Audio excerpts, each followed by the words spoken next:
یہ سن 1922 کا واقعہ ہے جب 15 سال کا ایک غریب لڑکا جاپان کے شہر ٹوکیو میں ایک چھوٹی سی آٹو ریپیئر شاپ پر اپنی نئی نوکری کے پہلے دن کام پر پہنچا۔ جیسا کہ عموماً نئے اپرینٹس کے ساتھ ہوتا ہے، آٹو ریپیئر شاپ کے مالک نے اسے ورک شاپ کی صفائی اور اپنے بچے کی دیکھ بھال پر لگا دیا۔ اس وقت کسی نے یہ نہ سوچا تھا کہ یہ لڑکا آگے چل کر کیا بننے والا ہے۔ چند دہائیوں کے بعد یہ لڑکا، جس کا نام سوئچیرو ہونڈا تھا، دنیا کی سب سے بڑی کار کمپنی کا مالک بن گیا۔ کہانی کا آغاز 1906 میں ہوتا ہے، جب جاپان کے مشہور پہاڑ ماؤنٹ فیوجی کے دامن میں واقع ایک چھوٹے سے گاؤں ٹینیریو شیزونوکا میں گنی ہونڈا اور اس کی بیوی کے ہاں بیٹا پیدا ہوا۔ بیٹے کا نام انہوں نے سوئچیرو ہونڈا رکھا۔ سوئچیرو کے والد گاؤں میں لوہار کا کام کرتے تھے۔ وہ ساتھ سائیکلوں کی مرمت کا کام بھی کرتے تھے۔ سوئچیرو کے 5 بہن بھائی کم عمری میں ہی وفات پا گئے تھے، لہٰذا سوئچیرو ان کے لیے ایک بیش قیمت بچہ تھا۔ سوئچیرو 8 سال کا تھا جب وہ اپنے محلے میں روزمرہ کے کاموں میں مصروف تھا، جب اس کی نظر ایک بڑی عجیب سی مشین پر پڑی جو 4 پہیوں پر چل رہی تھی۔ یہ مشین فورڈ کی ماڈل ٹی کار تھی۔ یہ پہلی کار تھی جو میں نے دیکھی۔ میں سمجھ نہیں پا رہا تھا کہ یہ اپنی طاقت سے کیسے چل سکتی ہے، اور جب یہ میرے سامنے سے گزری تو بغیر سوچے سمجھے میں نے اس کے پیچھے دوڑ لگا دی۔ فورڈ کی اس ماڈل ٹی نے سوئچیرو کی زندگی پر ایک ایسا نقش چھوڑا جس نے مشینوں کے ساتھ اس کے تعلق کو ہمیشہ کے لیے بدل دیا۔ اس نے کھیتی باڑی کی مشینوں کے بلیڈ تیز کرنا شروع کیے اور آہستہ آہستہ سائیکل مرمت کرنا بھی سیکھ لی۔ وہ ہر قسم کے انجن اور موٹر سے دلچسپی رکھتا تھا، لیکن اسے اسکول جانے سے شدید نفرت تھی۔ اس نے اپنا زیادہ تر وقت اپنے والد کے ساتھ سائیکل ریپیئر کے کام میں ان کی مدد کرتے ہوئے گزارا۔ اسکول جانے میں اسے کوئی دلچسپی نہیں تھی۔ اس کی وجہ سے اس کے گریڈز بھی اچھے نہیں آتے تھے، یہاں تک کہ ایک دفعہ اس نے اسکول میں اپنی رپورٹ کارڈ پر اپنے والد کے جعلی دستخط کر دیے، لیکن بالآخر پکڑا گیا اور پھر اس کے والد نے خوب اس کی طبیعت صاف کی۔ 1922 میں سوئچیرو نے ٹوکیو کی ایک automobile servicing company Art Shokai کا ایک اشتہار دیکھا۔ اس نے سوچا کہ چونکہ کمپنی شہر کی مقبول ترین موٹر کار سروس کمپنیوں میں سے ایک ہے، شاید انہیں نئے کارکنوں کی ضرورت ہو۔ اس نے آرٹ شوکائی کو ایک خط لکھا اور نوکری کے بارے میں پوچھا۔ خوش قسمتی سے اسے نوکری مل گئی۔ چنانچہ 15 سال کی عمر میں سوئچیرو ہونڈا اسکول چھوڑ کر گھر سے نکلا اور اپنے خوابوں کی تلاش میں ٹوکیو روانہ ہو گیا۔ جب سوئچیرو ٹوکیو پہنچا تو وہ شہر کی تیز زندگی دیکھ کر حیران رہ گیا، لیکن جب وہ پہلے دن نوکری پر پہنچا تو یہ جان کر اور بھی حیران ہوا بلکہ مایوس ہوا کہ اس کی جاب ڈسکرپشن کے تحت اسے مالک کے بچے کی بیبی سٹنگ کرنی تھی۔ اگلے کئی مہینوں تک اسے بچے کو پیٹھ پر لاد کر گھمانے کا کام دے دیا گیا۔ وہ بہت مایوس تھا، لیکن شرمندگی اور اسکول بھیجے جانے کے ڈر نے اسے گھر واپس جانے سے روکے رکھا۔ وقت گزرنے کے ساتھ ساتھ ورک شاپ میں کام بڑھا اور مالک کو اپنے کاروبار کی بڑھتی ہوئی مانگ کو پورا کرنے کے لیے مزید ورکرز کی ضرورت پڑی تو اس نے سوئچیرو کو مدد کے لیے بلا لیا۔ سوئچیرو نے چھوٹے موٹے کام کرنے سے اپنے کیریئر کا آغاز کیا، لیکن وہ آہستہ آہستہ ترقی کرتا گیا، یہاں تک کہ وہ کمپنی کا ایک قابل اعتماد میکینک بن گیا۔ کمپنی کا مالک اس کی صلاحیت اور لگن سے متاثر تھا۔ اس نے چھوٹے سوئچیرو کو اپنے زیر تربیت لے کر میکینیکل مرمت اور کمپنی کا کاروبار سکھانے کا فیصلہ کیا۔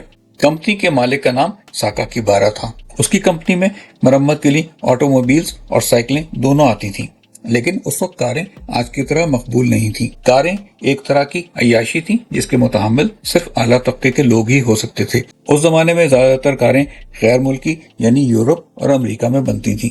اپنے کام کے ذریعے سوئچیرو جلدی آٹو موبائلز کی ریپیئر میں ایکسپرٹ ہو گیا، جس میں لنکن، مرسیڈیز، ڈیملرز اور یہاں تک کہ مختلف موٹر سائیکلیں بھی شامل تھیں جس میں وہ ایکسپرٹ ہو گیا۔ سوئچیرو نے اپنے علم اور ایکسپرٹیز کو بڑھانے کے لیے اپنی پوری توانائی صرف کر دی۔ اب سوئچیرو کا تعارف موٹر سپورٹس سے ہوا۔ اس وقت موٹر سپورٹس یورپ، امریکہ اور جاپان میں تیزی سے مقبولیت حاصل کر رہے تھے۔ 1923 میں ساکاکیبارا خود ریسنگ کار بنانے لگے۔ ان کی ٹیم میں سوئچیرو بھی شامل تھا۔ ان کا پہلا ماڈل آرٹ ڈیملر تھا، جو ایک پرانے ڈیملر انجن کو استعمال کر کے بنایا گیا تھا۔ ان کا دوسرا ماڈل کرٹس تھا۔ کرٹس ایک اور امریکی کار مچل کے شیسی پر رکھے گئے ایک امریکی کرٹس بائی پلین کے ایک اور پرانے انجن کو استعمال کر کے بنایا گیا تھا۔ اس کار نے 1924 کی 5ویں جاپانی موٹر کار چیمپئن شپ جیتی، جس میں ساکاکیبارا کا بھائی ڈرائیور اور خود سوئچیرو معاون انجینئر تھے۔ یہ 17 سالہ لڑکے کے لیے ایک بڑا تجربہ تھا۔ 1924 میں سوئچیرو کو فوج میں بھرتی کے لیے بلایا گیا، لیکن کلر بلائنڈ ہونے کی وجہ سے اس کی جان چھوٹ گئی اور وہ واپس ورک شاپ آ گیا اور ساکاکیبارا کے ساتھ آرٹ شوکائی ورکشاپ میں کام کرتا رہا۔ آرٹ شوکائی کا مالک یوزو ساکاکیبارا اپنے کاروبار کو ایکسپینڈ کرنا چاہتا تھا۔ اس نے جاپان کے ایک اور شہر ہماماتسو میں آرٹ شوکائی کی ایک برانچ کھولنے کا فیصلہ کیا۔ اس کا خیال تھا کہ اس کے نوجوان شاگرد سوئیچیرو سے بہتر کوئی اور شخص اس کی ذمہ داری احسن طریقے سے نہیں انجام دے سکتا۔ 21 سال کی عمر میں سوئیچیرو کو نئی برانچ چلانے کی ذمہ داری دے دی گئی۔ پہلا سال اس کے لیے مشکل ثابت ہوا کیونکہ لوگ ایک نئے میکینک سے کمفرٹیبل نہیں تھے۔ پھر بھی نوجوان سوئیچیرو نے تمام علم اور مہارت کو استعمال کیا جو اس نے کئی سالوں میں حاصل کی تھی، اور وقت گزرنے کے ساتھ ساتھ اس نئی برانچ کے کاروبار کو بڑھانے میں کامیاب رہا۔ 1930 تک اس کی نئی دکان ون مین آپریشن سے بڑھ کر 30 لوگوں کے عملے تک پہنچ گئی تھی۔ اگلے چند سالوں کے دوران کاروبار نے حیرت انگیز ترقی کی کہ سوئیچیرو کو کمپنی چلانے میں مدد کے لیے اپنی بیوی کو بھی شامل کرنا پڑا۔ سوئیچیرو ایک بہترین میکینک تھا لیکن وہ ایک زبردست ریس ڈرائیور بھی تھا۔ اپنے دکان کے اندر سوئیچیرو نے ہماماتسو ریس کار بنائی جسے وہ 120 کلومیٹر فی گھنٹہ کی رفتار تک چلا کر ایک نیا اسپیڈ ریکارڈ قائم کرنے میں کامیاب ہوا، ایک ایسا ریکارڈ جو جاپان میں 20 سال تک قائم رہا۔ تاہم اس وقت ریسنگ کے مقابلے آج کے مقابلے میں زیادہ خطرناک اور ان سیف ہوتے تھے۔ جون 1934 میں سوئیچیرو ٹوکیو کے مضافات میں ہماماتسو کی ریس لگاتے ہوئے ایک حادثے کا شکار ہوا۔ اس کی بائیں بازو کی ہڈی ٹوٹ گئی، کندھا اتر گیا اور چہرہ زخمی ہوا۔ اسپتال میں کچھ مہینے گزارنے کے بعد سوئیچیرو محض 4 ماہ بعد ہی ریس ٹریک پر واپس آ گیا۔ تاہم اس کا خاندان اس کے ریسنگ میں واپس آنے سے بہت ناخوش تھا۔ اپنی بیوی اور والد کے ساتھ کئی جھگڑوں کے بعد سوئیچیرو نے دوبارہ کبھی ریس نہیں لگائی۔ 1934 تک سوئیچیرو ہونڈا گاڑیوں کی مرمت کے کام سے تنگ آ چکا تھا۔ وہ گاڑیوں کے اسپیئر پارٹس بنانے میں زیادہ انٹرسٹڈ تھا۔ اس نے آرٹ شوکائی ہماماتسو برانچ کو اس مقصد کے لیے ایک علیحدہ کمپنی میں تبدیل کرنے کی تجویز پیش کی، لیکن کمپنی کے شیئر ہولڈرز نہیں مانے۔ سرمایہ کاروں نے دیکھا کہ برانچ منافع میں چل رہی ہے اور آرڈرز بھی کافی تعداد میں آ رہے ہیں، لہٰذا انہوں نے غیر ضروری رسک لینا مناسب نہ سمجھا۔ چنانچہ سوئیچیرو نے پسٹن رنگز بنانے کے لیے اپنی ایک الگ کمپنی کھولنے کا فیصلہ کیا اور توکائی سیبی کی ہیوی انڈسٹری کی بنیاد رکھی اور اپنے قریبی دوست شوچیرو کاٹو کو اس کمپنی کا صدر بنا دیا۔ سوئیچیرو اور کاٹو نے اپنے نئے وینچر میں بے پناہ محنت کی اور مل کر آرٹ پسٹن رنگ ریسرچ سینٹر شروع کیا۔ سوئیچیرو اب بھی اپنی ہماماتسو برانچ میں کام کر رہا تھا۔ وہ دن میں اپنے ورکشاپ پر اور رات میں پسٹنز تیار کرنے کے کام میں گزارتا تھا۔ کافی عرصے تک انہیں کوئی خاص کامیابی حاصل نہیں ہوئی اور اگلے 2 سالوں کے دوران سوئیچیرو نے اتنا زیادہ کام کیا کہ ورک لوڈ سے وہ بیمار پڑ گیا۔ اس کا وزن بہت کم ہو گیا اور کام کے پریشر نے اسے بالکل مختلف شخص بنا دیا۔ مسلسل ناکامیوں کے بعد سوئیچیرو نے میٹلرجی کے بارے میں اپنی مہارت بڑھانے کے لیے ہماماتسو انڈسٹریل انسٹیٹیوٹ میں as a part time student admission لینے کا فیصلہ کیا۔ وہ اپنی دھن میں پکا تھا۔ بالآخر 1939 میں اس نے ایک پسٹن ڈیزائن کر لیا۔ اپنے ڈیزائن سے پر اعتماد ہو کر اس نے آرٹ شوکائی میں اپنی نوکری چھوڑ دی، برانچ کو اپنے کچھ ٹرینیز کے حوالے کرتے ہوئے اپنی نئی کمپنی میں فل ٹائم کام شروع کر دیا۔ سوئیچیرو ہونڈا نے دن رات پسٹن تیار کرنے شروع کیے۔ اس دوران ٹویوٹا کار کمپنی نے سوئیچیرو سے رابطہ کیا کہ وہ ٹویوٹا کمپنی کے لیے پسٹن بنائے۔ اس کے جمع کرائے گئے 50 پسٹن میں سے صرف 3 ہی ٹویوٹا کے معیار پر پورے اترے۔ یہ سوئیچیرو کے لیے ایک بڑا جھٹکا تھا، لیکن اس نے ہار نہیں مانی۔ اس نے اگلے چند سال جاپان میں اسٹیل بنانے والی کمپنیوں اور یونیورسٹیوں کا دورہ کرتے ہوئے گزارے۔ اپنے علم اور تجربے پر اعتماد حاصل کرنے کے بعد سوئیچیرو نے ایک بار پھر کوشش کی اور اس بار نتیجہ ناقابل یقین تھا۔ نہ صرف اس کے نئے پسٹن کوالٹی کنٹرول سے کامیابی کے ساتھ گزرے بلکہ انہیں پورے ملک سے آرڈر آنے لگے۔ اتنے آرڈرز کہ کمپنی نے آرڈرز کو پورا کرنے کے لیے تقریباً 2000 لوگوں کو ملازم رکھ لیا۔ 1941 میں جاپان دوسری جنگ عظیم میں شامل ہو گیا۔ سوئیچیرو کی کمپنی وزارت اسلحہ یعنی منسٹری آف ایمونیشنز کے براہ راست کمانڈ اور کنٹرول میں آ گئی۔ اگلے سال ٹویوٹا کار کمپنی نے سوئیچیرو کی کمپنی کے 25% شیئرز لے لیے، لیکن اس سے سوئیچیرو کی صدر کے عہدے سے سینئر مینیجنگ ڈائریکٹر کی پوزیشن پر تنزلی ہو گئی۔ حالات بد سے بدتر ہو گئے کیونکہ بہت سے مرد ملازمین فوجی بھرتی کے لیے استعفے دینے لگے۔ سوئیچیرو نے اپنی کمپنی کو چلتا رکھنے کے لیے ہر ممکن کوشش کی، لیکن وہ آنے والے حالات سے بے خبر تھا۔ 1944 میں صاف نظر آ رہا تھا کہ جاپان کو دوسری جنگ عظیم میں شکست ہونے والی ہے۔ ہماماتسو بہت زیادہ خطرے میں تھا۔ سوئیچیرو کی فیکٹری کو ایک بم دھماکے نے تباہ کر دیا جس سے کمپنی تقریباً برباد ہو گئی۔ کمپنی کو جنوری 1945 میں دوسری مس فارچون کا سامنا کرنا پڑا جب نانکائی زلزلے سے ایواتا پلانٹ بالکل تباہ ہو گیا۔ جاپان نے اگست 1945 میں دوسری جنگ عظیم میں اپنی شکست مان لی اور ہتھیار ڈال دیے۔ تب تک سوئچیرو تقریباً سب کچھ کھو چکا تھا۔ جنگ کے بعد سوئچیرو نے اپنی بچی کچی کمپنی کو ٹویوٹا کمپنی کو 4.5 لاکھ ین میں فروخت کرنے کا فیصلہ کیا۔